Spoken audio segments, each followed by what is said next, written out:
After watching part 1 of the village tree, you should have enough information to show you how to create your own revolving village tree. If you didn't, I generated this part 2 video, which is going to dive into a little bit more detail to some specifics areas that I think are important that you need to really know and be aware of before developing your own village tree. This part 2 video will address components of the tree consisting of the various parts, and I'll give you a few tips on workarounds. After watching part 2 of this video, if you have any questions, please drop me a comment below and I'll try to respond to you as quickly as possible, knowing that we're approaching the Christmas holiday season. So let's get started. For talking purposes, we're dividing the tree into 6 basic parts. These parts consist of the tree stand, shelves, vertical extensions, garland, fleece, and miscellaneous items. The tree stand is a standard item. It can be bought either as a stationary or revolving, and in our case we use a revolving.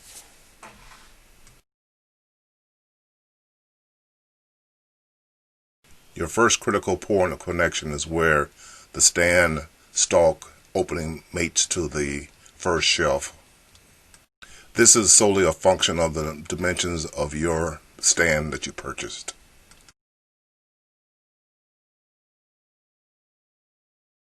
Part 2 of the shelves. I indicated on the screen the dimensions of the 4 shelves I've used.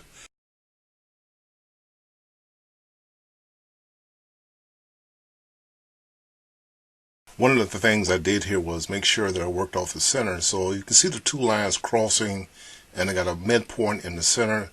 That's defining the center. That is my reference point, my index point for every shelf.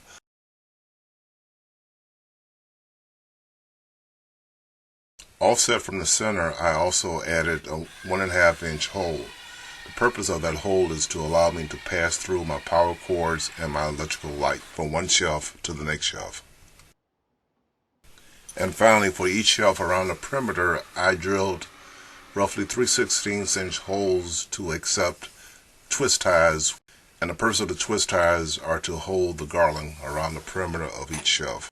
Part 3, the vertical extensions. The vertical extensions are PVC materials consisting of plumbers' PVC pipes and fittings. The fittings that I use are called mounting caps, and I bought those online, and I'm going to flash their location for your information. Okay, here's the name of the online company that I bought these mounting caps from, and that's what they're called, mounting caps, made out of PVC. It's called Flex PVC. Their telephone is right there, 1-888-PVC. Flex, F-L-E-X. There's not too much to say about garland. It's really a personal preference, but I used around the vertical extensions the real thin garland because it wrapped easy, and I held it in place with a rubber band at the top end of the garland as well as at the bottom end of the garland.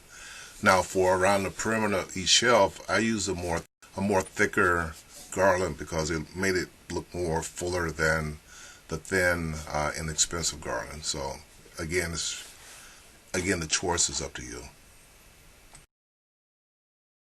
Part 4 is my snow or fleece.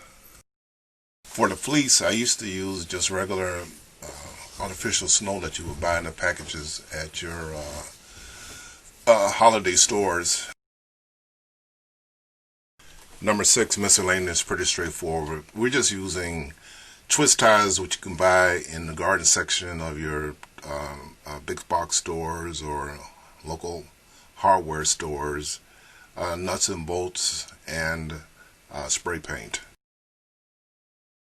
And we use 2 types of spray paint. Both paints, that has a combination primer and finish coat, but we use green as well as white spray paint. So we finally come to some tips that might help you preparing your village tree. or workarounds, as you may call them as well. Now for the color of the shelves themselves, I started off originally when I first did this a couple of years ago was painting everything green, but then I found out that once I started putting my villages in and figurines, I had a hard time covering the green with snow, or the fake snow as they call it. So what I've started doing now is I'm going towards painting the vertical extensions green and the bottom of each shelf green and the side of each shelf green. But then as far as the top, I'm just hitting it, tacking it with some spray paint, white spray paint.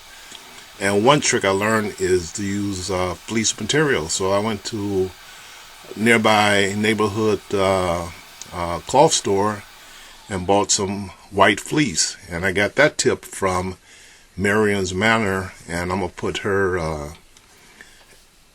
website address down here so you can check her out. Now if you're looking for some great tips, I mean great tips, as far as what to do with your village and how to really improve your village, go to her website and check her out.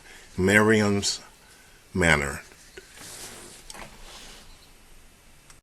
And I guess a couple of the final tips are you can use, they're called cup hooks rather than twist ties.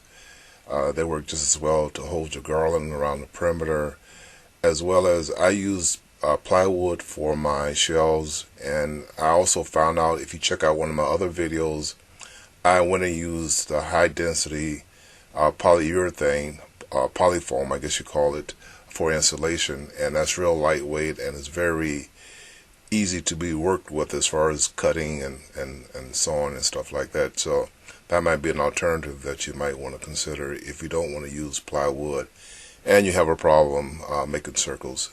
And as far as the circles are concerned, you really don't have to have your shelves circular. You can make them square, rectangular, because once you start loading your villages on there and your decor, it's not going to make a difference whether it's a circle or a square or rectangle.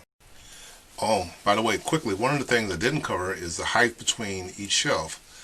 What I ended up doing was I made the height from the top of one shelf to the bottom of the next shelf roughly 13 inches. My basis is that I used the tallest village house, which is usually like 11 inches or 12 inches to give myself clearance. I wanted to look kind of compact with, like it's buried there, among the two shelves with all the forestry and the snow rather than having it wide open. So that's the reason why I use the 13 inches. But you can use, you can increase that to a larger dimension or to a shallower dimension. So in conclusion, I hope this video helped to give you a little bit more detail as far as the build of this village Christmas tree.